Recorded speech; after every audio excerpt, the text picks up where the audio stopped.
Assignment 11, you will have needed to duplicate assignment 10 and then rename it assignment 11.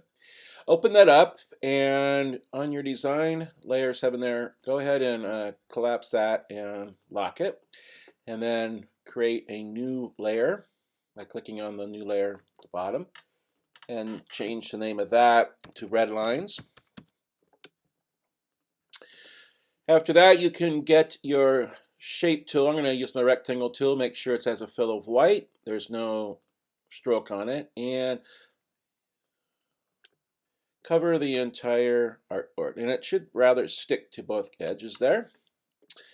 Okay, in this case, now I'm going to need to open this up.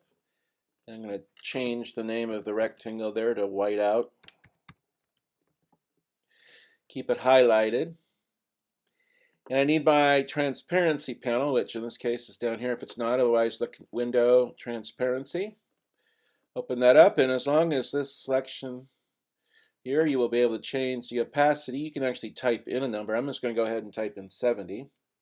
And if you hit return, it will now become 70% transparent. Okay, that's going to be to our benefit. So let's go ahead and lock that layer in a little, well, that's a shape. So lock that in and file save. Okay, the next thing you're going to need to do is find your assignment 9. So wherever that might be, in this case, assignment 9. And you're going to need your wireframe 700. So I'm going to go ahead and click on that and select the entire, make sure nothing is locked and everything is good to go there. Okay. So I'm going to click on that and edit copy or Command C, and then I'll just collapse 9. I don't need it anymore. Then with redlines layer still selected, I'm going to edit and go to paste in place. This is really important. Paste in place. And now all my items should be overlaying. Now while they're still selected, I'm going to go into the stroke here and I'm going to select red. Okay, now everything should have a little edge of red now.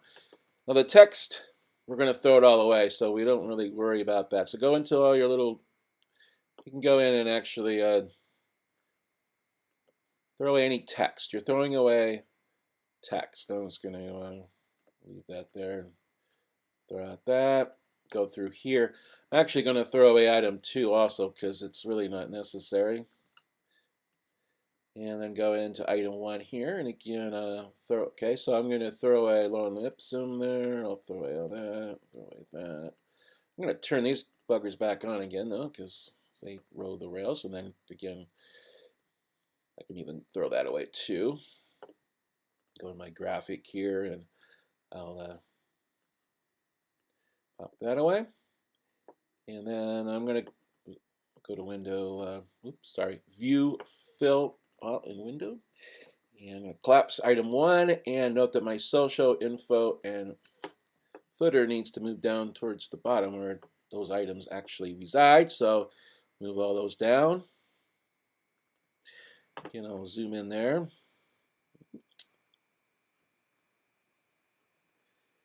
And tighten those up a little bit. Now again, some things might have shifted in the design, but most of the stuff should actually be right in play.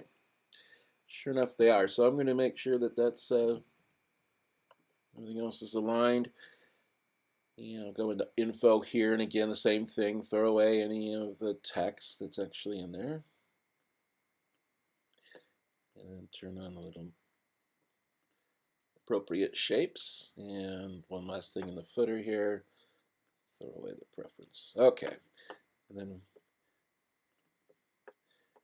all right. Now the next thing is I'm going to go through and tidy up any shifts of anything. Now, in this case, I'm not worried about the width. I'm fine with anything width-wise. It's really more about height-wise. So in this case of content, actually my content now goes to here.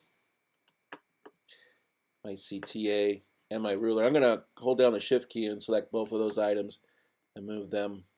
Oops, sorry. both of those items and move them up to where they are in the design.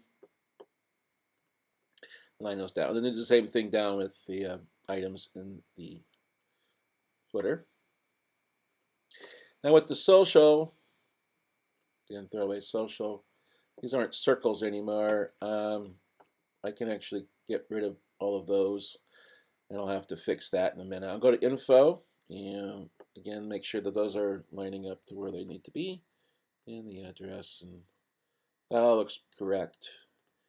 I'm also going to need a little reference down here for these guys, so I'm going to need to make some more, add some shapes to this. So I'll just make sure my shape is there. I'm going to, first of all, I'm going to make a shape that overlays the social. So I'm going to hold down the shift key and make a little rectangle there.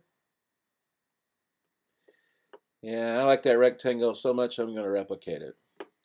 And then just move that over there. Oops. There we go. And then move that over there. Now, same thing down here in the info. I can get my address down there and move that down to that bit right there. So now I've made all my little shapes I'm going to need for my wireframe. Actually, maybe I'll need 2 more lines there and a line there. We'll reference that. So go back in here. I'm going to need a line. I'm not going to collapse all this here. I'm going to need a line right in here. So I'll go get my. I'm going to make a just make it a line. Again, a line though has fill, so and drawing a line there. I'm going to go ahead and give it a stroke of 2 so I can see it. And then scroll down to the bottom here. Oops. And I'll make a line